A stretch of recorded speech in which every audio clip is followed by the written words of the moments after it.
Green energy के लिए वैसे ग्रीन पेन के आए हो।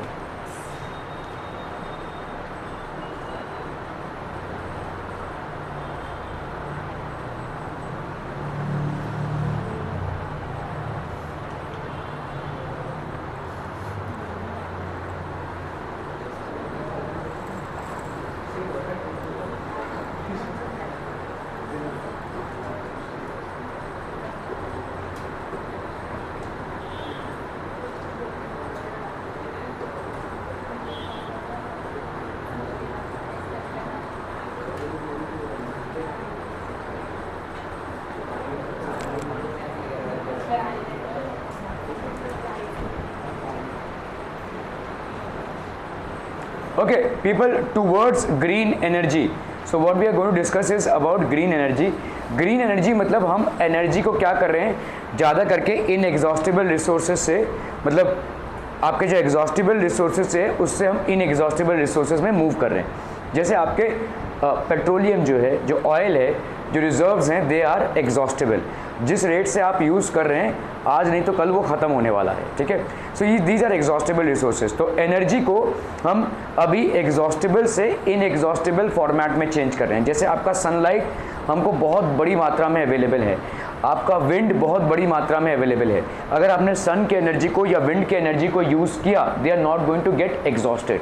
So these are known as inexhaustible resources. So more and more basically research and more utilization of energy resources which are inexhaustible should happen. ठीक है। तो यहाँ पे देखो एक सोलर पैनल का या एक विंड मिल का बेसिकली आपको फोटोग्राफ्स दिए हुए हैं, क्योंकि solar panel is converting the sun's energy which is an inexhaustible resource of energy. A wind mill is basically converting wind's energy which is also an inexhaustible resource of energy. ठीक है, okay. Weightage of the chapter भाई साहब, आपका with option यहाँ पे मतलब MCQs वगैरह में 6 मार्क्स का आ जाता है और विदाउट ऑप्शन आपके 4 मार्क्स का आता है। इंडेक्स अगर आप देखेंगे, energy and use of energy, generation of electrical energy, thermal energy based on electrical power station, power plant based on nuclear energy, power generation plant, ठीक है। ये सारे जितने भी चीज़ें जो हम पढ़ेंगे, energy and uses of energy. So आपका भाई साहब जो एनर्जी है वो किन चीज़ों में यूज़ होता है। फॉर एग्जांपल एक बैटरी को हम किस में यूज़ करते हैं, बैटरी को हम किस में यूज़ करते हैं people, what do we use in a battery.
Okay, most of the electrical power plants are based on the principle of electromagnetic induction.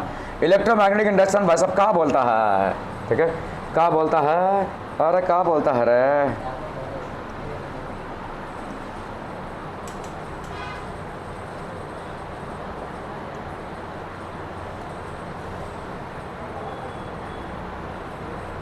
तो होता क्या है, देखो जितने भी आपके थर्मल पावर प्लांट्स होते हैं या आपके इलेक्ट्रोमैग्नेटिक इंडक्शन में होता क्या है, so let's say this is a river, बहुत जोर से भाई साहब ये रिवर फ्लो कर रहा है, आपने बिल्ड कर दिया यहाँ पे डैम, ठीक है, ये डैम जब आपने बिल्ड किया तो what will happen now, the river will get stop, तो रिवर में क्या था आपका काइनेटिक एनर्जी, आपने इसको स्टॉप कर दिया तो इसका हाइट अभी बढ़ने लगेगा, अभी भाई साहब river right up to this mark हो जाएगा, ठीक है, तो आप अभी काइनेटिक एनर्जी को कन्वर्ट कर रहे हैं किसमें, पोटेंशियल एनर्जी में, है ना भाई साहब, आप हाइट दे रहे हैं चीज को, तो हाइट दे रहे हैं तो पोटेंशियल एनर्जी दे रहे हैं, तो हियर कन्वर्जन ऑफ एनर्जी बताओ, kinetic energy to potential energy, ये हो गया भाई साहब, और ये कन्वर्जन आपका प्योरली क्या है, मैकेनिकल है, बिकॉज ये दोनों एनर्जी फॉर्मेट्स आपके क्या हैं, मैकेनिकल हैं। अभी आप इसको रिलीज कर रहे हो तो ये भाई साहब जा रहा है बहुत फोर्स से नीचे, ठीक है, तो यहाँ पे क्या हो रहा है भाई साहब, potential energy is getting converted into kinetic energy, तो potential energy is getting converted into kinetic energy, potential energy आपका क्या फिर से हो रहा है, काइनेटिक एनर्जी, मतलब आपका स्पीड बहुत जोर से बढ़ेगा। यहाँ पे आपने क्या रखा है भाई साहब, मैग्नेट लगा के रखा है, मैग्नेट, बहुत बड़े बड़े मैग्नेट हैं, तो ये बहुत जोर से जब जाएगा, और इन मैग्नेट्स को हमने ऐसे फिक्स किया हुआ है एक्सेल पे, ठीक है, बहुत जोर से जब जाएगा तो ये मैग्नेट्स घूमेंगे, तो हर एक मैग्नेट का एक मैग्नेटिक फील्ड होता है उसके आजू बाजू, तो जब उस मैग्नेटिक फील्ड को आप डिस्टर्ब कर देते हैं तो उससे इलेक्ट्रिसिटी प्रोड्यूस होती है, इसको हम बोलते हैं electromagnetic induction. When you happen to disturb the magnetic field around a magnet, electricity will be produced as a result of it, तो आपका भाई साहब यहाँ पे क्या प्रोड्यूस होगा, इलेक्ट्रिसिटी, और ये इलेक्ट्रिसिटी भाई साहब क्या करेगा, आपका यही इलेक्ट्रिसिटी आपके घरों तक पहुँचता है, ठीक है, तो यहाँ पे आपने मैग्नेट को घुमा दिया बहुत जोर से, तो मैग्नेट को घुमा दिया तो मैग्नेटिक फील्ड डिस्टर्ब हो गया, और मैग्नेटिक फील्ड के डिस्टर्ब हो जाने की वजह से क्या प्रोड्यूस हुआ, इलेक्ट्रिसिटी, और यही इलेक्ट्रिसिटी इन कंडक्टर से होते हुए आपके घर तक पहुंचता है, that is called the manufacturing of electricity. तो आप देखो यहाँ पे कितने सारे एनर्जी कन्वर्जेंस हो रहे हैं, पहले तो आपने kinetic energy of the stream को किस में कन्वर्ट किया, पोटेंशियल एनर्जी ऑफ हाइट, फिर पोटेंशियल एनर्जी को फिर से किस में कन्वर्ट किया, काइनेटिक एनर्जी में, फिर काइनेटिक एनर्जी को भाई साहब आपने किस में कन्वर्ट किया, भाई साहब आपने इलेक्ट्रोस्टैटिक एनर्जी में कन्वर्ट किया, ठीक है, ये आपने इलेक्ट्रोस्टैटिक एनर्जी में कन्वर्ट कर दिया। अरे यार, वर्जन्स आपको यहाँ पे देखने को मिल रहे हैं, ठीक है, एक हो गया आपका काइनेटिक एनर्जी से पोटेंशियल एनर्जी, तो आप बोलो यहाँ पे इसी काइनेटिक एनर्जी को हमने क्यों नहीं यूज कर लिया, भाई इसी काइनेटिक एनर्जी को आप इतना बड़ा डैम बनाकर कहाँ यूज कर रहे हैं, इसको इसी को जाने देते थे, इसी से करा लेते थे, क्यों, उतना फोर्स नहीं आएगा, ठीक है, तो आपने यहाँ पे क्या किया, काइनेटिक एनर्जी को पोटेंशियल एनर्जी में कन्वर्ट करने के बाद वहाँ पे उसको और ज़्यादा काइनेटिक एनर्जी आ गई, तो फोर्स और ज़्यादा हो गया है, ठीक है, जिससे आपके बड़े बड़े मैग्नेटिक टर्बाइंस को आप मूव करवा सकते हैं, ठीक है, ओके, तो भाई साहब ठीक है, so this is how it will be basically.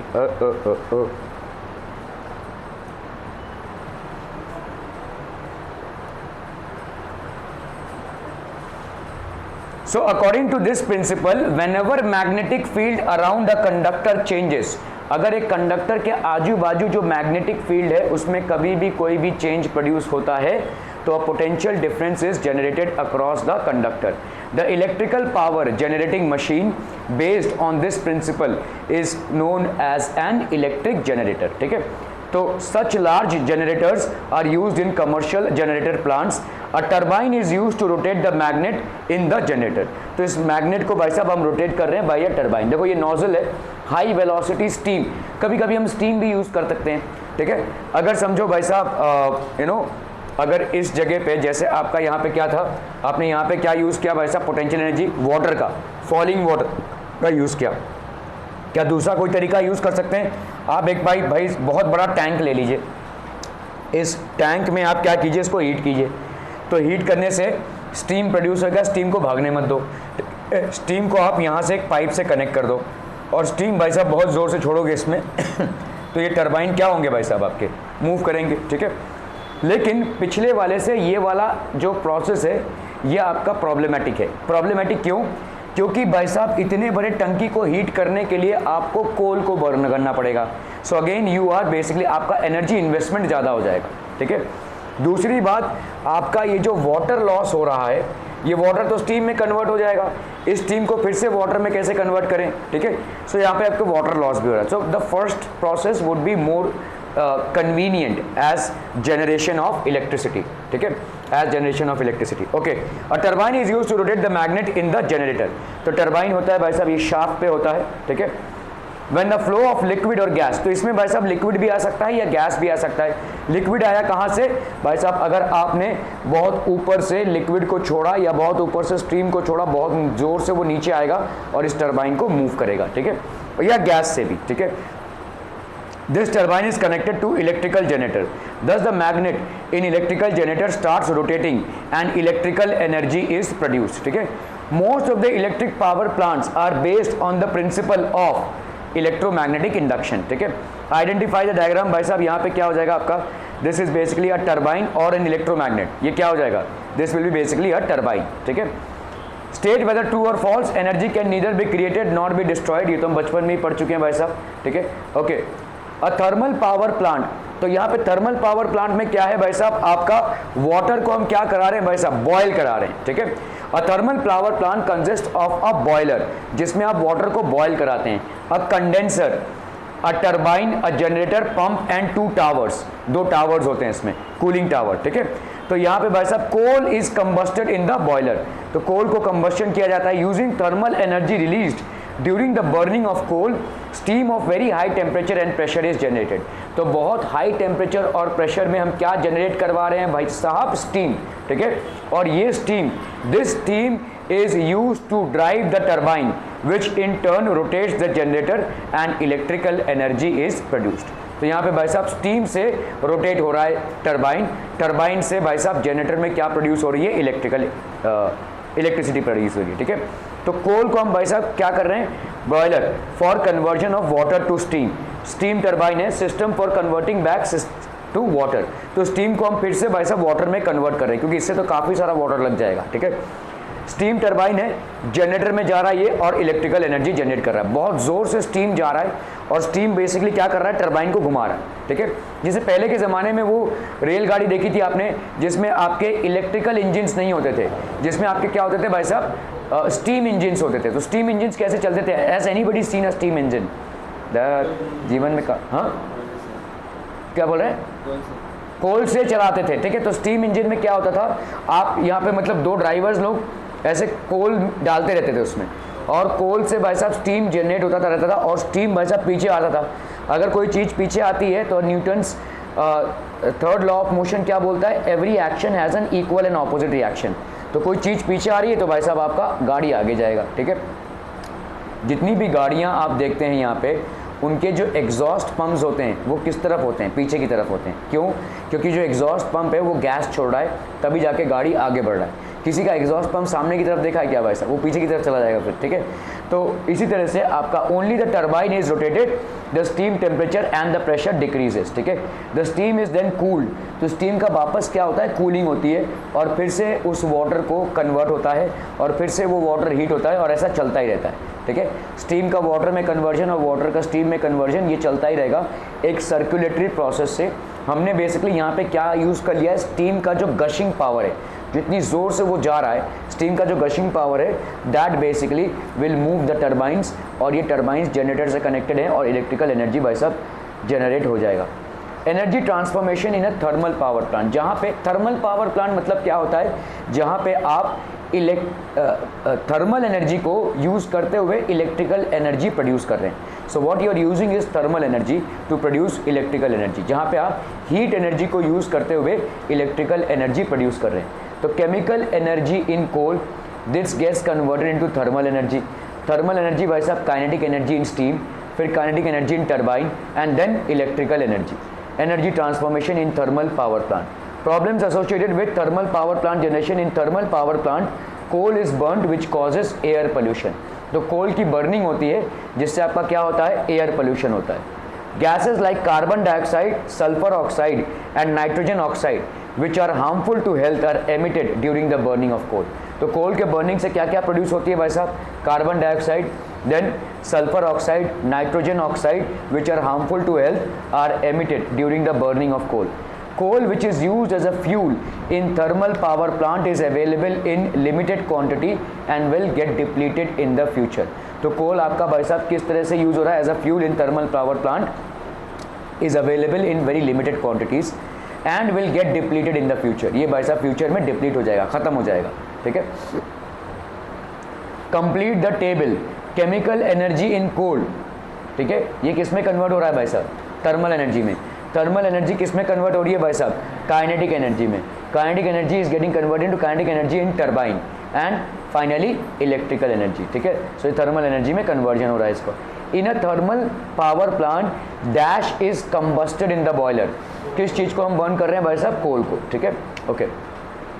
State whether true or false. A thermal power plant does not create any pollution, it will create pollution. Why? Because coal के बर्निंग से बहुत high मात्रा में आपकी carbon dioxide produce होती है which will cause pollution, ठीक है। Coal used in thermal power plant is available in a limited quantity. Is this true or false? It is true, ठीक है, ओके। सो ये थर्मल पावर प्लांट के disadvantages हैं। तो क्या क्या हो गया? Uses of coal, coal is available to us in limited quantities, it is a non renewable resource, hence its usage will affect the depletion of coal, ठीक है। कोल हमारे कम हैं रिसोर्सेज। दूसरा क्या है भाई साहब? आपका एनर्जी इन्वेस्टमेंट यहाँ पे ज़्यादा है। कोल आप जो यूज़ करें वो एनर्जी इन्वेस्टमेंट ज़्यादा है, ठीक है। और क्या है भाई साहब? आपका कोल पोल्यूशन क्रिएट हो रहा है, क्योंकि अगर आप भाई साहब कोल को यूज़ करें तो what is getting created? Carbon dioxide, ठीक है। सो ये सब आपके डिसएडवांटेजेस हैं। Power plant based on nuclear energy, ये बेस्ट फॉर्मेट ऑफ एनर्जी है, सिर्फ इसमें आपको प्रिकॉशन बहुत ज़्यादा लेना पड़ेगा, ठीक है। तो थर्मल पावर प्लांट्स मतलब electricity generation based on nuclear energy. Nuclear energy is the most easiest form of energy available and the most cheapest form of energy available, ठीक है। सो न्यूक्लियर एनर्जी को यूज़ करते हुए अगर हम electrical energy को generate कर रहे हैं, it is the best format, ठीक है। सो हम देख लेते हैं भाई साहब यहाँ पे क्या क्या है। In a nuclear power plant uranium और plutonium are used as fuel. तो यूरेनियम या प्लूटोनियम को हम भाई साहब क्या कर रहे हैं? यूज एज अ फ्यूल कर रहे हैं। Nuclear reactor for nuclear fission इसमें जा रहा है। Steam for steam generation from water, then ये स्टीम टरबाइन में जा रहा है, फिर ये जनरेटर में जा रहा है, ठीक है। इलेक्ट्रिकल एनर्जी जनरेट कर रहा है। System for conversion of steam back into water. तो ये भाई साहब कन्वर्जन चल रहा है। सिस्टम में क्या चल रहा है? स्टीम का वाटर में और वाटर का स्टीम में कन्वर्जन चल रहा है। Nuclear reactor for nuclear fission, uranium या प्लूटोनियम जनरेटर होता है, इससे इलेक्ट्रिकल एनर्जी जनरेट हो रही है। In a nuclear power plant uranium और plutonium are used as fuel during the fission of nuclear of atoms, the nuclear energy is converted into thermal energy. तो nuclear energy भाई साहब किस में convert हो रहा है? थर्मल एनर्जी में, ठीक है। This thermal energy is use to heat the water present in a boiler. तो ये थर्मल एनर्जी किस में यूज हो रहा है भाई साहब? Water present in a boiler में हीट करने के लिए। Steam of very high temperature and pressure is generated and directed on the blades of the turbine. तो बहुत जोर से स्टीम निकलता हुआ इन प्लेट्स ऑफ टरबाइन पे अटैक करता है। The kinetic energy produced in the steam is then use to drive the turbine. और ये काइनेटिक एनर्जी बेसिकली टरबाइन को ड्राइव कर रहा है, ठीक है। So schematic diagram of a nuclear power plant. In a nuclear power plant uranium और plutonium क्या है भाई साहब? आपके न्यूक्लियर रिएक्टर्स हैं, ये आपके न्यूक्लियर सब्सटेंसेस हैं।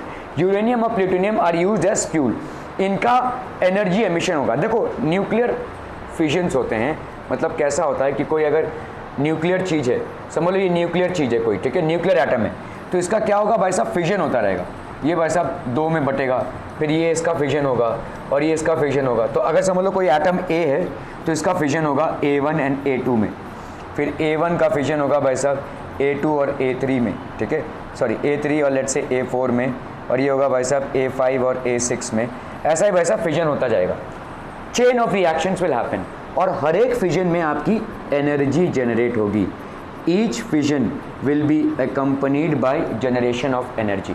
और यही एनर्जी भाई साहब बहुत बड़ी पैमाने पे तैयार होती है, ठीक है, बहुत बड़े पैमाने पे ये एनर्जी आपकी तैयार होती है, ठीक है।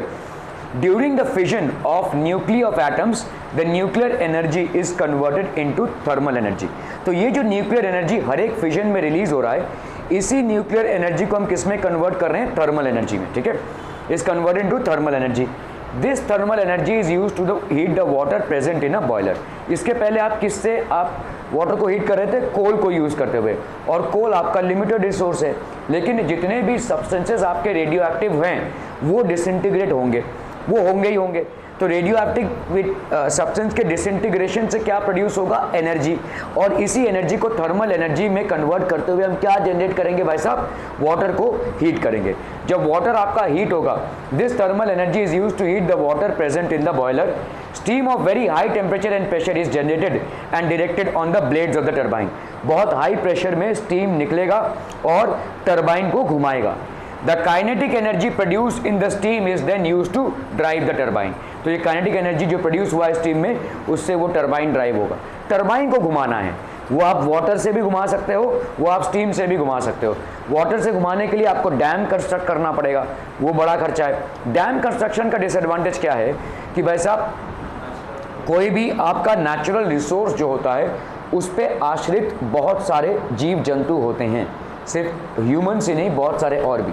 तो अगर समझ लो कोई स्ट्रीम ऑफ वाटर जा रहा है कहीं से, मतलब कोई आपका नदी कहीं से जा रहा है, जिस नदी को यूज़ करते हुए आप डैम बनाओगे, तो ये आंखों के साथ खेलता रहता है, ये बहुत गंदा है, मत कर भाई साहब, तेरे आंखें डैमेज हो जाएंगी कभी। तू कंटिन्यूस खेलता है, मेरे को डिस्टर्ब नहीं कर रहा है तो मेरे को कोई प्रॉब्लम नहीं है, लेकिन ये बार बार ये आंखों में ऐसे मत कर। These are very sensitive cells, ये आपके आंखों के जो सेल्स होते हैं वो बहुत सेंसिटिव होते हैं। नेवर कभी भी भाई साहब माचिस की तिली लेके कान मत खुजाया करो, ठीक है। पहली बात तो कान कभी खुजाया ही मत करो, वो गलत है, ठीक है। लोग सोचते हैं वो जो निकल रहा है वो कान से मैल निकल रहा है, एक्चुअली वो कान का मैल नहीं है, वो वैक्स को आप निकाल रहे हैं। कान में जो वैक्स प्रोड्यूस होता है वो ज़रूरी है, क्योंकि कान में जो गंदगियाँ हैं वो उस होल से नहीं जाएंगी, वो उसमें चिपक जाएंगी। हम सोचते हैं कि अरे वाह कान साफ़ कर दिया भाई साहब, नहीं भाई साहब, आपने जो साफ़ किया है वो गंदगी नहीं है, वो वैक्स है। वो वैक्स बेसिकली आपके गंदगी को रोकता है, ठीक है। तो ये बहुत सेंसिटिव चीज़ें हैं, इनसे मतलब कोई भी बैड हैबिट आपका है तो करो, कोई दिक्कत नहीं है, लेकिन इन चीज़ों से मत करो, ये बहुत सेंसिटिव है। कान, आँख, नाक, जीभ, कुछ लोग है भाई चिंगम चबाते भाई साहब जीभ ही चबा डाला, जबान ही चबा डाली, ठीक है। तो वो तो उसमें तो कुछ नहीं होगा, लेकिन जो लोग पान उन गुटखा उटका खाते हैं तो इससे होता क्या, चूना जो आप खाते हैं, चूना का जो पानी होता है वो बहुत हीट जनरेट करता है। ये जो लोग पेंटिंग करते हैं देखो, उन लोगों को कभी कभी ग्लव्स पहन के करना पड़ता है, क्यों, वो बहुत हीट जनरेट करता है वो, ठीक है। और समझो जो लोग चूना पूरा दिन खा रहे हैं, ठीक है, आप तो लगा रहे हैं, लेकिन जो लोग पूरा दिन खा रहे हैं, ठीक है, वो क्या करें, उनके माउथ के सलाइवा से वो चूना हमेशा रिएक्ट हो रहा है, टेम्परेचर्स गर्म रहेगा, धीरे धीरे उनके टेस्ट बड्स जो हैं वो डीएक्टिव होते जाएंगे एंड ज़बान का जो वो है वो ख़राब होता जाएगा। तो जितना भी आपके सेंसरी ऑर्गन से उनसे कम खेलें, ठीक है, खेलने की बहुत सारी चीज़ें हैं, ठीक है। ओके, तो भाई साहब यहाँ पे हम क्या करेंगे, this is basically a pump, ठीक है। आप यहाँ पे क्या कर रहे हैं, न्यूक्लियर रिएक्टर है कोई, न्यूक्लियर आपके, इसके पहले आपने क्या किया भाई साहब, वाटर को हीट किया, लेकिन कैसे वाटर को हीट किया, कोल को बर्न करते हुए हीट किया, ठीक है। देखो अभी जैसे मैं आपको एग्जांपल दे रहा था कि आपका कोई स्ट्रीम है, तो आप अगर डैम बना रहे हैं तो तकलीफ़ ये है कि वो जो स्ट्रीम या जो रिवर है वो बहुत सारे प्रांतों से होते हुए गुजर रहा है, और उस पर आश्रित इंसान और बहुत सारे जानवर भी हैं, ठीक है। तो ये इनको अभी पानी नहीं मिलेगा, तो entire reason will dry up, ठीक है। सो आप देखेंगे जब भी डैम कहीं पे बनता है बहुत सारे लोग प्रोटेस्ट करते हैं, जैसे नर्मदा पे जो डैम बन रहा है उस पर बहुत दिनों से प्रोटेस्ट चल रहा है, ठीक है। प्रोटेस्ट इसलिए चल रहा है क्योंकि बहुत सारे लोग उस पानी पे आश्रित हैं, उस पानी पे डिपेंडेंट है, ठीक है। So they will lose that water, ठीक है। Okay, so steam of very high temperature and pressure is generated and directed on the blades of the turbine. तो डैम्स अगर आप बनाएंगे तो ये एक प्रॉब्लम है। अगर आप थर्मल पावर प्लांट बनाएंगे तो प्रॉब्लम क्या है भाई साहब, आप बहुत ज़्यादा कोल वेस्ट कर रहे हैं, ठीक है। और यहाँ पे न्यूक्लियर प्लांट अगर आप बनाते हैं, if you basically make a nuclear plant, तो ये भाई साहब आपका कुछ नहीं होगा, क्योंकि न्यूक्लियर फिजन तो होने ही वाला है। आप उस एनर्जी को टैप करके भाई साहब किस में लगा रहे हैं, वाटर को बॉयल करने में। वाटर बॉयल हो रहा है, स्टीम जनरेट हो रही है, स्टीम से भाई साहब आप टरबाइंस को रन कर रहे हैं, टरबाइन से आपके मैग्नेटिक रोटेशंस हो रहे हैं, मैग्नेटिक फील्ड चेंज हो रही है, इलेक्ट्रिसिटी प्रोड्यूस हो रही है। फिर से वही जो स्टीम प्रोड्यूस हुआ था वो वाटर में कन्वर्ट हो रहा है, ठीक है। So this thermal energy is use to heat the water present in the boiler. Steam of very high temperature and pressure is generated and directed on the blades of the turbine. The kinetic energy produced in the steam is then used to drive the turbine. The turbine rotates the generator connected to it, which in turn produces electrical energy. Energy transformation in nuclear power plant. तो ये nuclear energy है। Nuclear energy से क्या produce हो रही है? Thermal energy. Thermal energy से क्या प्रोड्यूस हो रही है? Kinetic energy in steam. इससे क्या प्रोड्यूस हो रही है? Kinetic energy in turbine. और इससे फाइनली क्या प्रोड्यूस हो रहा है भाई साहब? आपका इलेक्ट्रिकल एनर्जी, ठीक है। न्यूक्लियर एनर्जी से क्या प्रोड्यूस हुई? Thermal energy. थर्मल एनर्जी से क्या प्रोड्यूस हुई भाई साहब? Kinetic energy in steam. Kinetic energy से क्या प्रोड्यूस हुई भाई साहब? Kinetic energy in turbine. और फाइनली आपका क्या प्रोड्यूस हुआ? Electrical energy. Energy transformation in nuclear power plant, ठीक है। प्रॉब्लम्स एसोसिएटेड विद न्यूक्लियर, इसमें भाई साहब सेफ्टी का कंसर्न है। थोड़ा भी मिस हैंडलिंग हुआ तो बहुत बड़ा डिजास्टर कॉज हो सकता है, ठीक है। सो न्यूक्लियर फिजन जो होता है, एक एटम का जो फिजन होता है, ठीक है, ये चेन रिएक्शन है, ये होता ही रहेगा, होता ही रहेगा, होता ही रहेगा, ठीक है। तो आप देखो यहाँ पे 200 मेगावोल्ट्स ये आपके जनरेट हो रहे हैं, इतना एनर्जी जनरेट हो रहा है, ठीक है। सो न्यूक्लियर वेस्ट और products after fusion of nuclear fuel are radioactive and emit harmful radiations. इनसे भाई साहब आपके हार्मफुल रेडिएशंस एमिट होते हैं। Disposal of nuclear waste safely is a big challenge, ये आपका एक चैलेंज है। हर प्रोडक्शन ऑफ एनर्जी मोड में आपको कोई ना कोई चैलेंज मिल जाएगा। डैम्स बनाने में आपका नेचुरल जो आपका वेजिटेशन है वो डिस्ट्रॉय हो रहा है। अगर आप थर्मल पावर प्लांट बना रहे हैं तो काफ़ी सारा आपका कोल एग्जॉस्ट हो रहा है, प्लस कार्बन डाइऑक्साइड भारी मात्रा में प्रोड्यूस हो रही है। Nuclear energy is one of the best energies to use for production of electricity. Problem here is that nuclear waste is a very harmful and dangerous waste and it needs to be disposed of very carefully. Mishandling of nuclear waste is going to result in serious accidents, harmful radiations होंगे and that can cause serious problems, ठीक है। Okay, an accident in nuclear power plant can be very fatal as the accident may result in release of very harmful radiations. बहुत harmful radiations emit होंगे भाई साहब। Okay, check your grasp. Okay, in a nuclear power plant which of the following is used as a fuel? Radium or uranium? Uranium, okay. Complete the following: nuclear energy, thermal energy to kinetic energy in steam और wave for kinetic energy in turbine और electrical energy, ठीक है। Right state, true or false? Nuclear waste can be disposed easily, no, ठीक है भाई साहब। इसको bag में भर के जैसे कचरा वाला लेकर जाता है वैसे नहीं ले जा सकते आप इसको, ठीक है।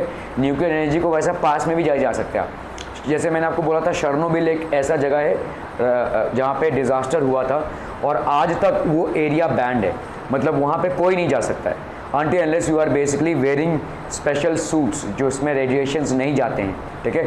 जो भी साइंटिस्ट लोग अभी वहाँ पे जाते हैं वो स्पेशल सूट्स पहन के जाते हैं। वहाँ पे आज से बहुत साल पहले मतलब 20-30 साल पहले वहाँ पे एक बड़ा एक्सीडेंट हुआ था और आज तक वो जगह बैंड है, वहाँ पे आप जा नहीं सकते क्योंकि रेडिएशंस वो भाई साहब क्या होता है ना कि ये एक एमिशन हुआ, ये 2 हुआ, 2 से 4, 4 से 8, ऐसा होता ही रहेगा इनफाइनाइट, ठीक है। इनफाइनाइटली ये होता रहेगा। Emissions will keep on happening. Nuclear waste can be disposed of easily. This is called false. In a nuclear power plant, nuclear energy is converted into thermal energy. Clear है ये? Yes, it is true. Previously asked था board question था। Identify the process। क्या है भाई साहब ये process? Nuclear fission supplement. Okay.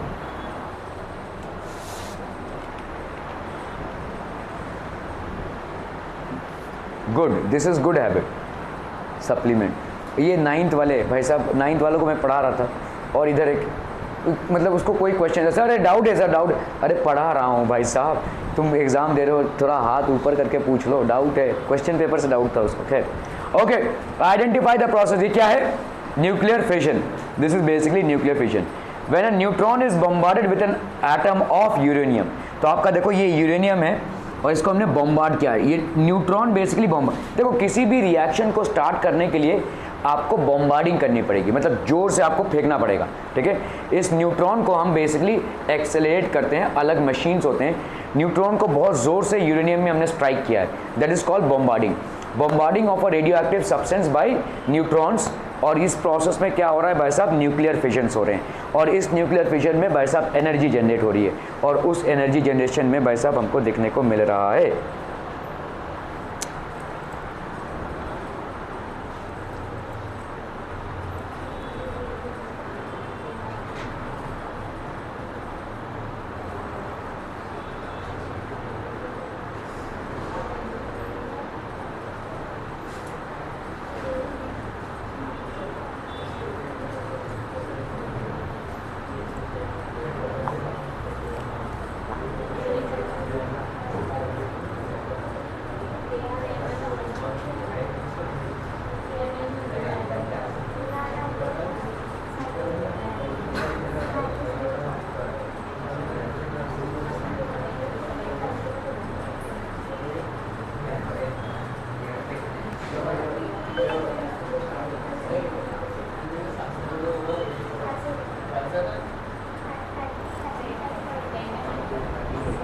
Nuclear fission is when a neutron is bombarded with N atom of uranium 235, ठीक है। तो यहाँ पे भाई साहब न्यूट्रॉन का बॉम्बार्डिंग हुई है। ये यार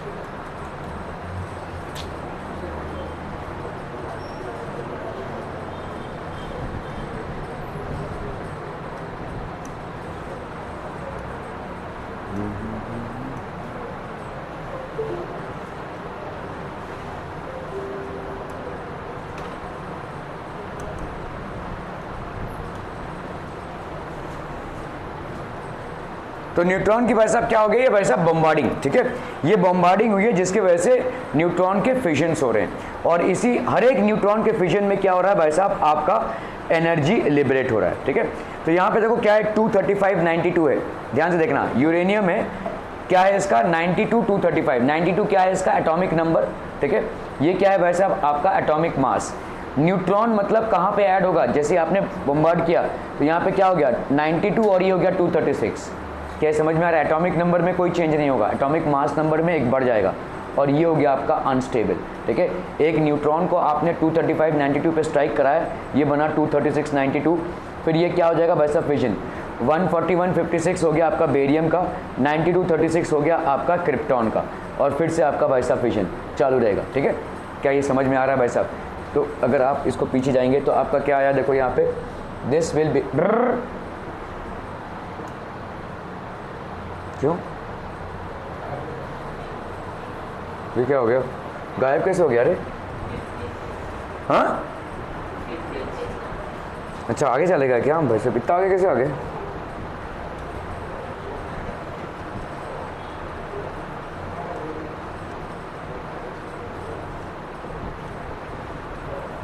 ठीक है। तो आप देखो यहाँ पे क्या हो रहा है, व्हाट इज बेसिकली हैपनिंग, एवी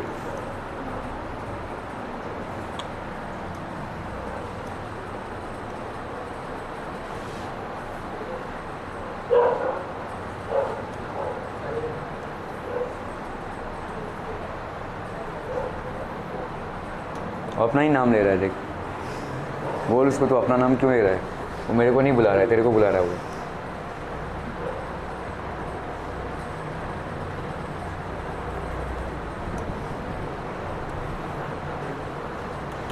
अरे यार क्यों इतना हैंग हो रहा है ये,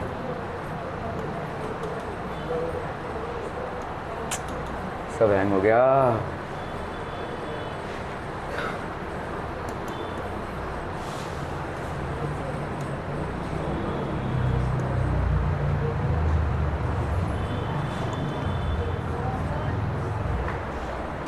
क्या सप्लीमेंट, एक मिनट,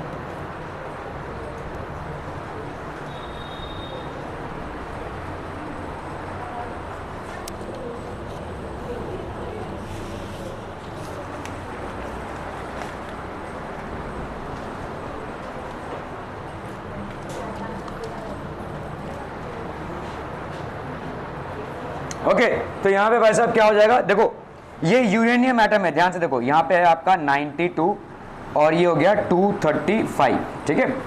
ये यूरेनियम एटम है, ये 90, मतलब देखो किसी भी एटम को हम क्या लिख सकते हैं यहाँ पे, ऐसा Z और A ऐसा लिख सकते हैं कि नहीं। A क्या है आपका atomic mass, this is basically what people atomic mass, और एटॉमिक मास क्या होती है भाई साहब, प्रोटॉन्स प्लस न्यूट्रॉन्स की मास। ये क्या है आपका एटॉमिक नंबर, और एटॉमिक नंबर क्या होता है भाई साहब, एटॉमिक नंबर होता है, याद करो, नंबर ऑफ प्रोटॉन्स और नंबर ऑफ इलेक्ट्रॉन्स, ये दोनों चीजें होती हैं, है कि नहीं, ठीक है, ओके। तो आपका यहाँ पे क्या है 235 92, इसको आपने बॉम्बार्ड किया किससे, न्यूट्रॉन्स से इसके ऊपर बॉम्बार्डिंग की।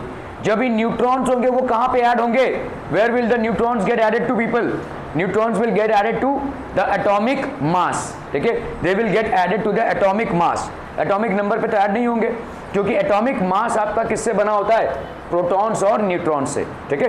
तो ऑब्वियसली बात है कि जब आपने एक न्यूट्रॉन इस पे जोर से फेंका, ठीक है, एक्सीलरेट करके फेंका, तो ये न्यूट्रॉन कहाँ पे ऐड हो जाएगा, इस पे ऐड हो जाएगा। एटॉमिक नंबर पे इसका कोई असर नहीं आएगा, ठीक है, क्योंकि एटॉमिक नंबर आपका बना होता है या तो नंबर ऑफ प्रोटॉन्स और number of electrons, but you are bombarding it with neutrons. तो न्यूट्रॉन्स आपके कहाँ पे असर लाएंगे, एटॉमिक मास पे। तो यहाँ पे ये क्या बन जाएगा 236 92 यूरेनियम। क्या ये समझ में आ रहा है भाई साहब। अभी ये जो बना ये अनस्टेबल होगा, ये हो जाएगा आपका अनस्टेबल, और यही हमको चाहिए कि अनस्टेबल हो जाए, ठीक है। What we need is that we need the radioactive atom to go unstable. The moment it becomes unstable, it will start disintegrating, and when it starts disintegrating, it starts liberating energy at every process, ठीक है। तो अभी ये unstable हो गया, तो अभी देखो ये टुकड़ों टुकड़ों में बटेगा। ये कैसे बटेगा भाई साहब, आपका ये हो गया आपका, देखो बेरियम, यहाँ पे कितना है बोलो 92, ये हो गया क्रिप्टॉन भाई साहब 36 एटॉमिक नंबर और इसका 56 एटॉमिक नंबर, दोनों को ऐड करो 92 आ जाएगा, ठीक है, ओके। अभी एटॉमिक मास का भी भाई साहब डिवीजन होगा, बेरियम 141 बनेगा और ये बनेगा 92 36 क्रिप्टॉन। क्या ये समझ में आ रहा है भाई साहब। एटॉमिक मास 141 और 92 को ऐड करो तुमको 236 मिल जाएगा, ठीक है। एटॉमिक नंबर 56 और 36 को ऐड करो तुमको 292 आपका 92 मिल जाएगा। अभी ये भाई साहब ऐसे ही फिजन्स होते रहेंगे, और हर फिजन में तुम्हारी जनरेट होगी 200 मेगा इलेक्ट्रॉन वोल्ट। अब इसको समझो ये क्या है, ठीक है। इलेक्ट्रॉन वोल्ट, एक इलेक्ट्रॉन वोल्ट मतलब 1.6 इंटू 10⁻⁻19 जूल्स होता है, joules of energy. 1 electron volt is equal to 1.6 into 10⁻⁻19 joules होता है। 200 मेगा वोल्ट, तो 200 मेगा इलेक्ट्रॉन वोल्ट मतलब कितना हो जाएगा बोलो, 200 इंटू मेगा मतलब होता है 10⁻6 इंटू 1.6 इंटू 10⁻⁻19 जूल्स, ठीक है। इसको भाई साहब कर लो, ये हो गया 2 into 10⁸ into 1.6 into 10⁻⁻19, that's going to be 3.2 into 10⁻⁻19 plus 8 कितना हो जाएगा 10⁻11 जूल्स। तो हर एक फिजन में आपका इतना जूल्स ऑफ एनर्जी रिलीज हो रहा है। ऐसे इनफाइनाइट नंबर ऑफ फिजन्स होते रहेंगे और यही जूल्स ऑफ एनर्जी रिलीज होते रहेंगे। क्या ये समझ में आ रहा है, ठीक है। So nuclear fission, this is basically a nuclear fission. Fission मतलब टूटना, फ्यूजन भी होता है, फ्यूजन मतलब जुड़ना, ठीक है। यहाँ पे हो रहा है फिजन, ठीक है। तो both are possible, nuclear fission भी पॉसिबल है, न्यूक्लियर फिजन भी पॉसिबल है और न्यूक्लियर फ्यूजन भी पॉसिबल है। Both are possible, nuclear fusion and fusion, ठीक है।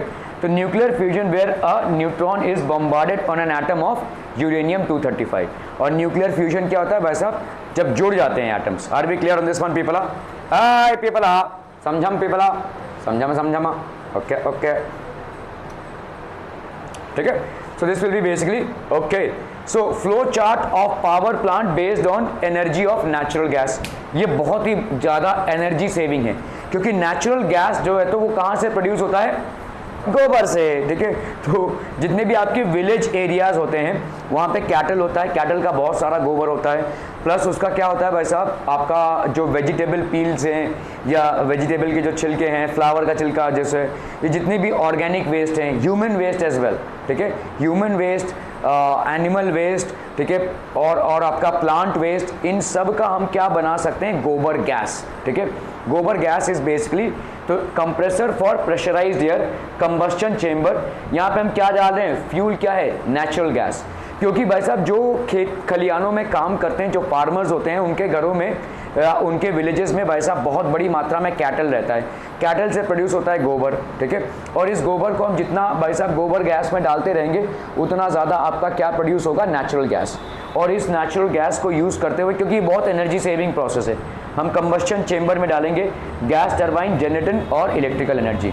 तो आप भाई साहब नेचुरल गैस को यूज़ करते हुए इलेक्ट्रिसिटी भी प्रोड्यूस कर सकते हैं। नेचुरल गैस को यूज़ करते हुए फार्मर्स अपने घरों में रसोई में यूज़ कर सकते हैं उसको, और नेचुरल गैस से आप इलेक्ट्रिसिटी भी प्रोड्यूस कर सकते हैं, ठीक है, क्लियर है। तो compressor for pressurised air, combustion chamber, gas turbine होता है भाई साहब, और इससे जनरेटर से इलेक्ट्रिकल एनर्जी जनरेट होती है, ठीक है। In a power plant based on energy of natural gas, chemical energy in natural gas is converted into electrical energy, ठीक है। chemical energy, it consists of a compressor, combustion chamber, gas turbine and a generator. Pressurized air is introduced in the combustion chamber using a compressor, ठीक है।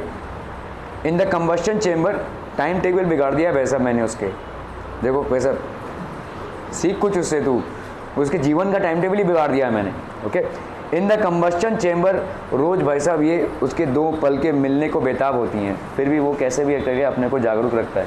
In the combustion chamber, combustion of natural gas takes place in the presence of the air. जो teacher student के life में बवाल ना ला पाए वो teacher ही नहीं है, कुछ ना कुछ तो बवाल लाए भाई साहब, ठीक है। In the combustion chamber, combustion of natural gas takes place in the presence of air. तो आपका भाई साहब प्रेजेंस ऑफ एयर में ये चेंज हो रहा है। Are we clear on this one people? समझम। A gas at very high temperature and pressure is generated in the temperature. तो बहुत हाई टेम्परेचर और प्रेशर में जनरेट होता है। This gas is use to run the turbine which in turn rotate the generator to produce electrical energy. तो आपका भाई साहब जनरेटर रोटेट होगा और इलेक्ट्रिकल एनर्जी प्रोड्यूस होगी। समझम। ये किस टाइप का इलेक्ट्रिकल एनर्जी है? ऐसा सांप की तरह क्यों बना हुआ है? नहीं, रेडियो, कोई रेडियो एक्टिव चीज़ यहाँ पे यूज़ नहीं, कुछ भी ठूस देता है तू। हाँ, ये ऐसा सांप की तरह क्यों बना हुआ है? हाँ, AC, good, very good. And what is AC? AC मतलब AC, ऑल्टरनेटिंग करंट, मतलब ऑल्टरनेटिंग करंट। वो आपको वो देखो प्लग पॉइंट्स दिख रहे हैं भाई साहब, वो जो प्लग्स होते हैं, ठीक है, जिसमें आप प्लग ठूंसते हैं, तो प्लग पॉइंट कैसे होते हैं भाई साहब आपके? समझो भाई साहब, आपका ये कोई प्लग पॉइंट है ना, ये तो अर्थिंग का होता है। Everybody is aware this is for earthing? नहीं, हमको क्या मालूम, ठीक है। आपका इलेक्ट्रिकल एंट्री एक जगह से होता है और एग्जिट एक तरफ से होता है, ठीक है। ये आपका सिर्फ अर्थिंग है। आप देखोगे बहुत सारे ऐसे आपके अप्लायंसेस होते हैं जो जिसमें जो प्लग होता है वो कुछ ऐसे तरह का होता है आपका, जैसे फ़ोन का चार्जर हो गया, ठीक है, टीवी हो गया, टीवी में भी आप देखोगे वैसा ही, ठीक है। लेकिन कुछ अप्लायंसेस होते हैं जो इसमें तीनों लगेंगे, जैसे इसमें देखो आपका तीनों भी है, ठीक है, इसके उसमें भी देखो तीनों भी है, आपका तीनों है, ठीक है। फ़ोन के चार्जर में आपको नहीं लगेगा वो, ठीक है, वो दोनों से ही काम चल जाएगा आपका, ठीक है। टीवी में भी आपका दोनों से ही काम चल जाएगा। इसका मतलब कुछ समझते हैं? What is it? गीज़र में देखोगे 3 भी रहेंगे, ठीक है। माइक्रोवेव में भी सब 3 रहेंगे। क्यों? क्योंकि भाई साहब यहाँ पे इसका फंक्शन क्या है? कभी क्यूरियोसिटी नहीं होती है जीवन में, कितनी बार देखते हो इसको, ये तीसरा क्या काम कर रहा है, ऐसा कभी क्यूरियोसिटी नहीं हुआ, ठीक है। ये आपका भाई साहब एक तो हो गया इलेक्ट्रिसिटी का एंट्री, दूसरा हो गया एग्जिट, ठीक है। एक होगा आपका पॉजिटिव, एक होगा आपका नेगेटिव। तो AC करंट में होता क्या है, ये पॉजिटिव नेगेटिव हो गया, फिर फटाक से ये पॉजिटिव ये नेगेटिव, फिर ये पॉजिटिव और ये नेगेटिव, ऐसा कंटिन्यूस चेंज होता रहता है। AC में टर्मिनल्स चेंज होते रहते हैं, मतलब पॉजिटिव नेगेटिव का, नेगेटिव पॉजिटिव का, पॉजिटिव नेगेटिव, ये कितनी बार हो जाएगा, मतलब 1 सेकंड में 500 बार हो जाएगा, ऐसा है। 500 का फ्रीक्वेंसी है, ठीक है। तो ये आपका चेंज होता रहता है, ठीक है। और अक्सर आप देखोगे, जैसे यहाँ पे नहीं दिख रहा है, ये तो काला बोर्ड है, ठीक है। जब मैं वाइट स्क्रीन करूँगा, देखो अभी वो दिख रहा है वाइट स्क्रीन, वो अपना कैमरा में देखो ऐसे दिख रहा है। क्यों ऐसा दिख रहा है बताओ? क्या बोलते हैं उसको? हाँ, उसका फ्रीक्वेंसी नहीं मैच हो पा रहा है। क्यों फ्रीक्वेंसी नहीं मैच हो पा रहा है? क्योंकि ये AC करंट से चल रहा है, ठीक है। तो इसमें फ्रीक्वेंसी भाई साहब, आपका नेकेड आई देखो यहाँ पे भी ऐसा चल रहा है, लेकिन आपका आई इतना क्योंकि देखो ये पॉजिटिव ये नेगेटिव ऐसा चल रहा है, तो आपका भाई साहब ये ऐसा होगा ही, हर लाइट में ऐसा होगा, लेकिन आपका नेकेड आई इसको परसीव नहीं कर पाएगा। आप ऐसे नेकेड आई से इस चीज़ को नहीं देख पाएंगे। यहाँ पे भी ऐसा ही हो रहा है, कंप्यूटर्स में भी ऐसा ही होगा, कोई भी लाइट जो जनरेट कर रही है उसमें ऐसा ही होगा, लेकिन कैमरा इसको पकड़ लेगा। कैमरा में शटर स्पीड होती है, शटर का स्पीड होता है, ऐसा शटर का स्पीड, और वो इस चीज़ को पकड़ लेगा, ठीक है, जो फ्रीक्वेंसी चेंज हो रही है। आपका नेकेड आई इस फ्रीक्वेंसी को नहीं पकड़ पाएगा। हर एक इलेक्ट्रिकल इक्विपमेंट ऐसे डिज़ाइन हुई है कि बहुत ज़ोर से फ्रीक्वेंसी चेंज हो रही है एसी की, लेकिन आप उसको नहीं पकड़ पाएंगे, ठीक है। आपके लिए वैसे लाइट है वो, ठीक है, लेकिन हर चीज़ में जो यहाँ पे है वैसे ही चेंजेस हो रहे हैं, वैसे देखो होता रहेगा, ठीक है। आप किसी कैमरा को भाई साहब किसी पीसी या लैपटॉप के सामने लेकर जाओ, आपको ऐसा ही दिखेगा, क्योंकि वो फ्रीक्वेंसी को पकड़ रहा है, ठीक है। खैर, तो आपका यहाँ पे एसी जो होता है, एसी करंट का टर्मिनल्स फटाफट फटाफट फटाफट फटाफट चेंज होता रहता है। एसी टर्मिनल्स का जो है तो फ्रीक्वेंसी चेंज होता है। इसीलिए देखो, कोई भी बैटरी जो होती है आपकी, तो मैं कहाँ से कहाँ जा रहा हूँ भाई साहब, ठीक है। पहली बात तो हम फंसे थे कहाँ पे भाई साहब, ये तीसरा किसके लिए होता है? ये तीसरा होता है आपके अर्थिंग के लिए। जब आप कोई बहुत हाई पावर कंज्यूमिंग कोई गैजेट है, जैसे समझ लो गीज़र हो गया, ठीक है, गीज़र हो गया, आपका एसी हो गया, ठीक है, एसी हो गया, ये जैसे इंटरैक्टिव पैनल, ये भी बहुत हाई कंज्यूमिंग पावर। तो हाई पावर कंज्यूमिंग चीज़ों को जब आप लेते हैं तो आपके इलेक्ट्रिसिटी को कौन कंडक्ट करवाता है? कौन, किसकी वजह से इलेक्ट्रिसिटी कंडक्ट हो रहा है? इलेक्ट्रिसिटी किसके वजह से कंडक्ट हो रहा है भाई साहब? इलेक्ट्रॉन्स की वजह से, ठीक है। तो electrons are the carriers of electricity. जब आपका भाई साहब आपने कोई हाई पावर कंजम्पशन वाला यूनिट लगाया है, एसी लगाया है या गीज़र लगाया है, तो हाई पावर कंजम्पशन होगा। अगर हाई पावर कंजम्पशन होगा तो इलेक्ट्रॉन्स का ट्रैफिक बहुत ज़्यादा होगा, और ट्रैफिक अगर बहुत ज़्यादा होगा तो एक्सीडेंट होगा। एक्सीडेंट होगा मतलब शॉर्ट सर्किट होने के चांसेस बहुत ज़्यादा होंगे, क्योंकि एक ही जगह एक लाइन पे भाई साहब बहुत सारा ट्रैफिक आ गया, तो यहाँ पे अभी एक्सीडेंट होने का चांसेस होगा, ठीक है। इसीलिए ये हमारे बिल्डिंग के अर्थिंग वायर से कनेक्टेड रहती है, ठीक है। हमारे बिल्डिंग में अर्थिंग वायर होता है जो भाई साहब अर्थ में है। तो जो भी हाई, जो आपका यहाँ पे एक्यूमुलेशन ऑफ चार्जेस होता है, वो यहाँ सीधा अर्थ में चला जाता है टू अवॉइड एन एक्सीडेंट, ठीक है, टू अवॉइड एन एक्सीडेंट। इसीलिए देखो, कभी भी ना, जब भी आप प्लग्स को कनेक्ट करते हो, ध्यान देना, एकदम चिपका के कनेक्ट करना। थोड़ा सा अगर जगह आप छोड़ दोगे ना, तो ये मेरा एक दिन ऐसे हुआ था, ये जो आपका यहाँ पे थोड़ा जल गया था ये, ठीक है। ये क्या हुआ था ना, ये जो प्लग को ना थोड़ा सा गैप रह गया था, ये प्लग और ये जो पिन पॉइंट है इसमें थोड़ा सा गैप रह गया। अभी गैप रहने से क्या होगा, देखो, गैप रहने से इसका, ये प्लग है ना भाई साहब, ये प्लग है, इसके 3 ऐसे प्लग्स हैं, ये भाई साहब पूरा अर्थ तक नहीं जा पा रहा है, अर्थिंग वायर तक नहीं जा पा रहा है, जिसकी वजह से क्या हो रहा है, ये इलेक्ट्रॉन्स अभी यहाँ पे एक्यूमुलेट होंगे और ये शॉर्ट सर्किट होगा। और यहाँ पे शॉर्ट सर्किट हुआ था, ठीक है, अभी तो पेंट हुआ है, वो शॉर्ट सर्किट हो गया था, पूरा काला हो गया था वो, ठीक है। तो इसलिए जब भी कोई हाई कंजम्पशन यूनिट होगा, उसको एकदम से चिपका के लगाइएगा, क्योंकि अगर आप चिपका के नहीं लगाएंगे, ऐसा डिस्टेंस रख देंगे, तो वो जो एयर है वहाँ पे आपका जो इलेक्ट्रॉन्स एक्यूमुलेट होगा फट जाएगा वो, ठीक है। फट जाएगा मतलब वो एयर भाई साहब आयनाइज हो जाएगा, इतना ज़्यादा इलेक्ट्रॉन होगा, और फिर उसमें भाई साहब एक्सीडेंट्स होंगे, ठीक है। सो उसमें आपके हो जाएंगे भाई साहब एक्सीडेंट्स। तो ये अर्थिंग होती है भाई साहब, जो हाई कंजम्पशन यूनिट्स में रेगुलरली लगाई जाती है। ये क्या हो रहा है वैसे?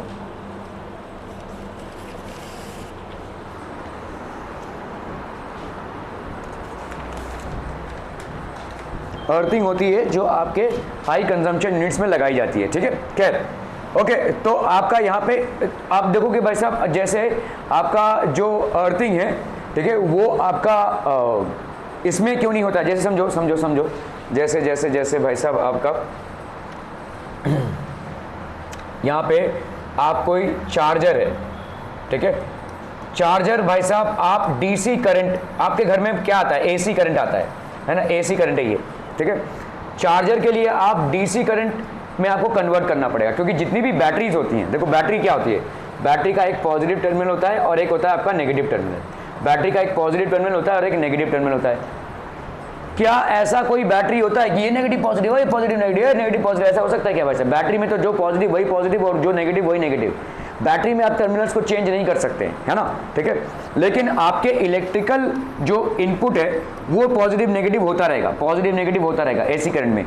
तो इसीलिए जब आप बैटरी रिलेटेड कोई चीज को ऑपरेट करते हो तो आपको क्या लगता है बच्चा बॉडी? अडेप्टर लगेगा, ठीक है, अडेप्टर लगेगा। जैसे अगर आप लैपटॉप को चार्ज कर रहे हो तो आपको अडेप्टर लगेगा। अगर आप भाई साहब क्या कहते हैं लेट्स से आप अगर किसी भी चीज़ को, जैसे मैं चार्ज कर रहा हूँ वहाँ पे, तो मेरे को अडेप्टर लगेगा उसका। अगर मैं फ़ोन को चार्ज कर रहा हूँ, मेरे को अडेप्टर लगेगा। तो हर चीज़ में भाई साहब आपको अडेप्टर क्यों लगेगा?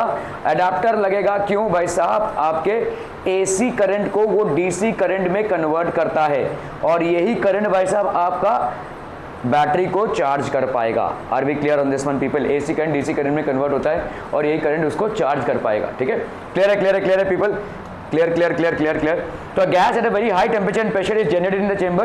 The gas is used to run the turbine, which in turn rotates the generator to produce electrical energy. इससे भाई साहब क्या प्रोड्यूस हो जाएगी? Electrical energy. Transformation of energy in power plant using energy of natural gas. तो भाई साहब chemical energy होता है नेचुरल गैस में, kinetic energy due to combustion of natural gas, kinetic energy in turbine, और ये प्रोड्यूस होता है भाई साहब आपका electrical energy. Previously asked board questions. Observe the diagram and answer the question. Which energy is generated from the power plant? किस type की energy generate हो रही है भाई साहब आपकी यहाँ पे? कौन सी एनर्जी जनरेट हो रही है? Which type of energy is generated from the power plant? Electrical energy ना भाई साहब, ठीक है, electrical energy. Simple. State it source. यहाँ पे क्या सोर्स है भाई साहब आपका? फ्यूल क्या है? नेचुरल गैस, गोबर गैस या नेचुरल गैस। ठीक है, क्लियर है? Which is more eco friendly, power generation from coal और power generation from natural gas? Natural gas. क्यों? क्योंकि भाई साहब नेचुरल गैस का कार्बन डाइऑक्साइड इमिशन नहीं होगा। ठीक है, और नेचुरल गैस आपका इको फ्रेंडली है क्योंकि आप वेस्ट को जनरेट कर रहे हो। यहाँ पे भाई साहब आप कोल जो एक नेचुरल रिसोर्स है उससे नेचुरल आप उसको बर्न कर रहे हो और वो एग्जॉस्टेबल रिसोर्स है। So obviously natural gas, no sulfur is produced in the burning of natural gas. In the burning of coal, sulfur is produced. sulfur भाई साहब आपका प्रोड्यूस होता है। क्लियर है, क्लियर है, क्लियर है पीपल? ओके, तो less pollution. Draw schematic of power plant. तो आपका ये नेचुरल गैस है, कंबस्शन चेंबर है, emission of hot gases, gas turbine है, तो आपका क्या जनरेट हो रहा है? Electrical energy. ठीक है, at which natural gas power plant is situated in Maharashtra? Anjeval. ठीक है, draw schematic of power plant based on natural gas and answer the following question. How is pollution reduced in natural gas based power plant? तो natural gas में आपका sulphur नहीं होता है, sulphur emission नहीं होगा। नेचुरल गैस के burning से कार्बन डाइऑक्साइड होगा, लेकिन as natural gas does not contain sulphur, burning of natural gas results in less pollution. इससे भाई साहब लेस पोल्यूशन होगा। क्लियर है? Give two examples of eco-friendly electric process. Electric generation from wind and sunlight. तो ये भाई साहब आपका eco-friendly है क्योंकि आप जिस एनर्जी रिसोर्स को यूज कर रहे हैं वो आपका क्या है? वो आपको भरपूर मात्रा में अवेलेबल है। सनलाइट और विंड दोनों भी आपके भरपूर मात्रा में अवेलेबल है। ठीक है, electrical generation and environment. Electrical energy generation and it's effects on the environment depend on the process that is used to produce the electrical energy. Burning of fossil fuels like coal, natural gas lead to burning of fossil fuels like coal and natural gas lead to emission of harmful gases like carbon monoxide, nitrogen dioxide, causing air pollution. ठीक है, these gases lead to environmental hazards like global warming and acid rain. Soot particles, soot क्या होता है? Tennis suit करता। ठीक है, suit particles basically क्या होता है भाई साहब? आपने कभी पेपर ऊपर बनने देखा है तो ऊपर जो ऐसे काला काला जाता है, देखो ऊपर देखो, आपने पेपर अगर कुछ बर्न करते हुए देखा रहेगा तो वो जो सूट पार्टिकल्स होते हैं, ये soot particles generated due to incomplete combustion of fossil fuels. जितने भी आपके फॉसिल फ्यूल्स हैं जिनका इनकम्प्लीट कंबस्शन होता है उनसे सूट पार्टिकल्स जनरेट होते हैं and they cause respiratory problems. ये भाई साहब एयर में जाते हैं और एयर हम इनहेल करते हैं और उससे हमको होता है respiratory problem. Thus electric generation due to fossil fuels is not environmental friendly. On the other hand, electric generation using sources like water reservoir, water को आपने एक जगह पे स्टोर किया, वो स्वदेश मूवी देखी है किसी ने, तो उसमें शाहरुख खान वो वाटर को रिजर्व करता है फिर उससे इलेक्ट्रिसिटी जनरेट करता है। ठीक है, तो water reservoir, wind, sunlight, biofuel etcetera are all perpetual, does not cause any pollution. इनसे भाई साहब कोई भी पोल्यूशन कॉज नहीं होता है। ओके, हाइड्रो इलेक्ट्रिक एनर्जी भाई साहब, in a hydroelectric power plant potential energy in water is converted into electrical energy. high rise dams are constructed on rivers to obstruct the flow of water. भाई साहब river जा रहा है और आपने dam बना दिया तो आपका भाई साहब अभी क्या हो जाएगा? ये ऊपर जाता रहेगा। ठीक है, सो the stored water possesses potential energy. ठीक है। This water stored at high level in a dam is then carried to a turbine at the bottom of the dam, बहुत जोर से नीचे आएगा। The kinetic energy of the fast flowing water drives the turbine which in turn rotates the generator to produce electrical energy. तो water reservoir मतलब water को हमने store कर दिया भाई साहब इन विथ पोटेंशियल एनर्जी, ये जाएगा वाटर टरबाइन में, जनरेटर, और फिर इलेक्ट्रिकल एनर्जी जनरेट होगी। Potential energy in water, kinetic energy in flowing water, kinetic energy in turbine, और ये भाई साहब आपका किस में कन्वर्ट हो रहा है, इलेक्ट्रिकल एनर्जी में। एक मिनट, हाँ भाई साहब।